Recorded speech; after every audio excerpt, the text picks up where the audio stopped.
Pemerintah sendiri sudah menyatakan bahwa tidak akan menambah jenis pajak baru di tahun 2026 Pak Fitra, tapi fokus disebutkan pada reformasi administrasi untuk mencapai target penerimaan yang naik hampir 10%, lebih tepatnya 9,8%. Nah, jika memang pemerintah akhirnya tidak ingin menambah beban pajak, apakah memang fokusnya harus dialihkan pada optimalisasi penerimaan dari reformasi dan digitalisasi sistem, atau memang tetap membuka ruang kebijakan fiskal baru demi target yang bisa dikatakan cukup ambisius begitu untuk APBN tahun 2026?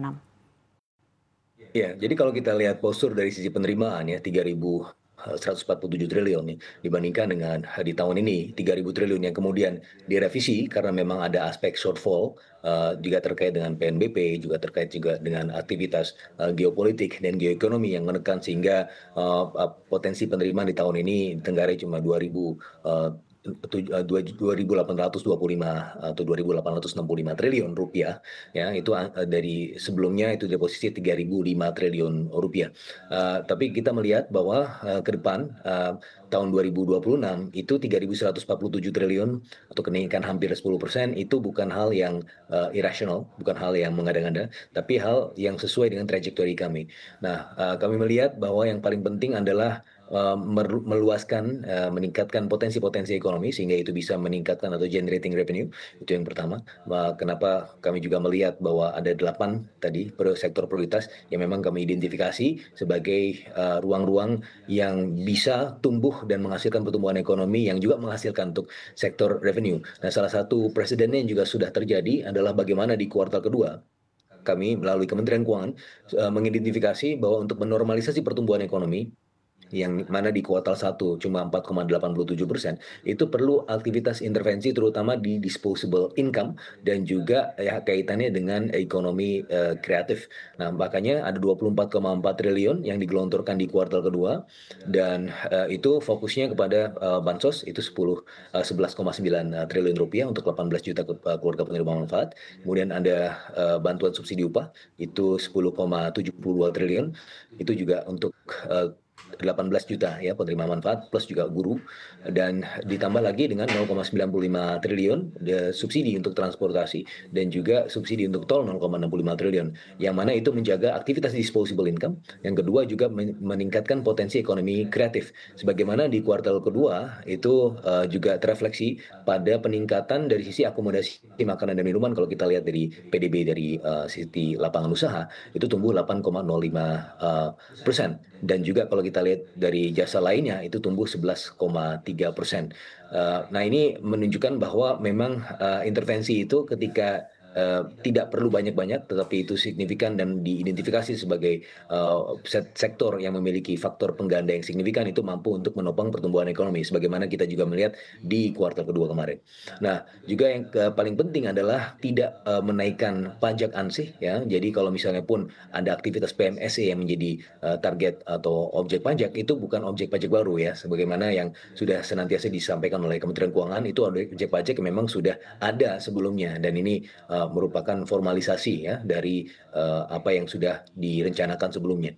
Nah, untuk itu maka ke depan kita akan terus menjaga ya bagaimana penerimaan ini masih dalam konteks yang rasional 3.147 triliun, dan kemudian kita juga melihat aktivitas belanja yang juga masih terkontrol 3.785,5 triliun rupiah di tahun 2026, sehingga defisit masih terjaga di 638,8 triliun atau 2,48% ya defisitnya over GDP. Nah, ini masih sesuai dengan amanat undang-undang dan bahkan potensi jauh lebih rendah lagi dibandingkan dengan potensi di tahun ini 2025 yang meningkat ya sampai 2,78%. Nah, jadi kita bisa melihat bahwa ke depan ya risiko fiskal masih tetap terjaga ya, tidak ada bond issuance yang berlebih-lebihan, karena kalau kita lihat defisit 2,48% itu artinya ya rendah ya, tidak perlu harus kemudian meningkatkan aktivitas pembelian, aktivitas penjualan obligasi atau SUN secara cukup signifikan sehingga mengganggu ya pasar obligasi dan kemudian mengganggu potensi atau pembiayaan yang murah gitu untuk APBN.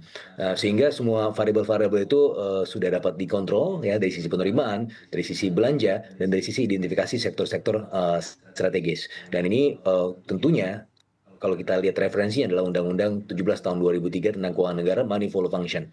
Dan oleh karena dengan referensi itu juga yang kami gunakan untuk kemudian melakukan efisiensi ya. Inpres 1 2025 itu artinya efisiensi bukan memotong anggaran ansih, tetapi kita mengalihkan ya anggaran dari sektor yang sebelumnya tidak prioritas menjadi sektor yang bernilai tambah. Salah satunya kalau Mbak Dina ingat di awal tahun bagaimana Pak Presiden dan Ibu Sri Mulyani dalam konteks Inpres 1 2025 itu mengumumkan bahkan sampai satuan 9 ada contohnya, contoh anekdotal ada dana ATK yang tersebar di semua kementerian 44 triliun rupiah. Mbak Dina, ini sangat tidak prioritas dan sangat tidak signifikan untuk melejit pertumbuhan ekonomi, sehingga itu diblok diarahkan ke tempat-tempat yang lain. Salah satunya juga penggunaannya untuk 24,4 triliun yang ternyata mampu untuk menopang ekonomi di kuartal kedua.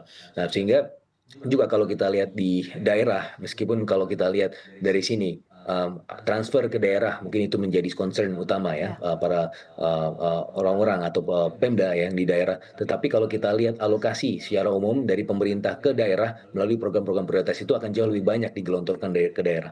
Jadi itu lebih terkonsentrasi, efek skala ekonomisnya lebih tercapai.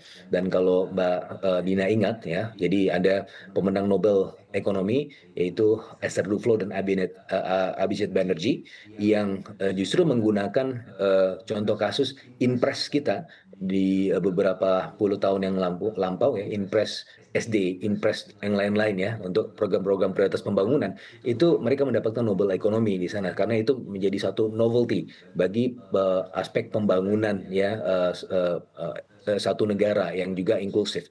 Dan itu yang ingin dilakukan oleh pemerintah sekarang, bagaimana itu juga terkonsentrasi menjadi produktif, tidak sia-sia, tidak banyak yang kemudian idle ya di daerah, dan intinya pemerintah pusat hadir untuk membantu pemerintah daerah untuk juga mampu menjalankan fungsi-fungsi pemerintahan daerah ya dengan tadi program-program prioritas yang juga merupakan wilayah kolaborasi antara pemerintah pusat juga dengan pemerintah daerah. Begitu, Mbak Dina. Oke.